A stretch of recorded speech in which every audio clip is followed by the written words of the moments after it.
Diaphoretic herbs are herbs that stimulate perspiration, aka sweating, and this can be really beneficial when the body is struggling to sweat. It's important to know that diaphoretic herbs have different mechanisms of action, meaning the way that they behave in the body in order to produce a physiological response. The constituents in stimulating diaphoretics enter the bloodstream and also exit through sudiferous glands, aka the sweat glands. This process is stimulating and is going to increase perspiration. Relaxing diaphoretics work on the periphery sensory nerves, and they will actually relax capillaries and blood vessels, and this will cause them to dilate and increase blood flow to the surface of the skin, which is going to increase perspiration. So how would you know when to use a stimulating diaphoretic versus a relaxing diaphoretic? So stimulating diaphoretics are going to increase the body's temperature. And so this heat that it's providing is going to be most appropriate when there is a cold condition in order to bring a balancing effect. Cold conditions can be categorized by being cold to the touch or having a weak pulse, but it can also look like having clear or whitish looking mucus. Relaxing diaphretics, on the other hand, are going to have a relaxing effect on the capillaries and vessels, which is kind of like opening the door so this excess heat can get out. So therefore, it's going to be most appropriate when somebody is dealing with high fever, they're hot to the touch. Another way that this can be seen is when they have yellow or green mucus. Salvia officinalis, also known as garden sage or sage, is an example of a stimulating diaphoretic.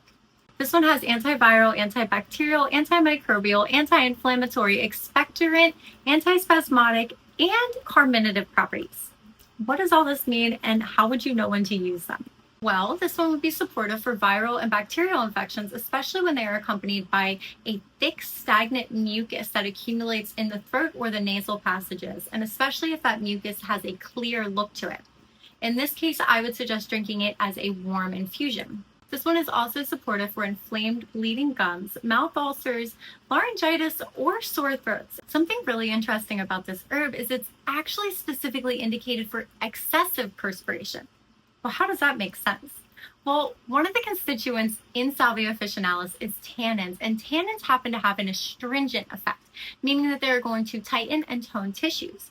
So when this herb is drank as a cold infusion instead of a hot infusion, it's going to have this tightening and toning effect on the sudiferous glands, meaning the sweat glands, which can be really supportive for hot flashes, night sweats, and other forms of excessive perspiration.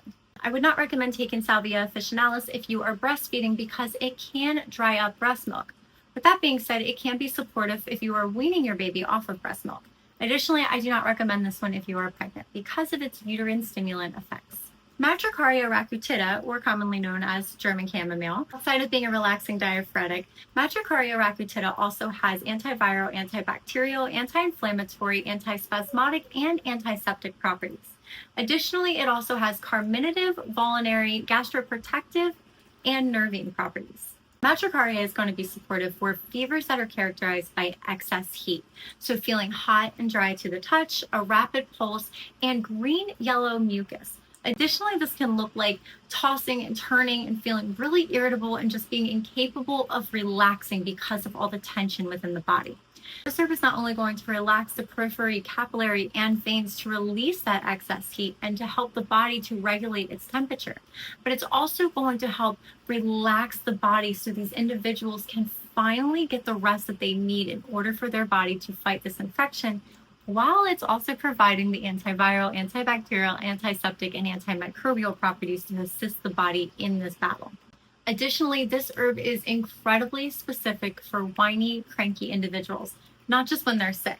Usually bad children fall into this category, but not only. Adults can certainly be whiny and cranky and just they can't really be pleased.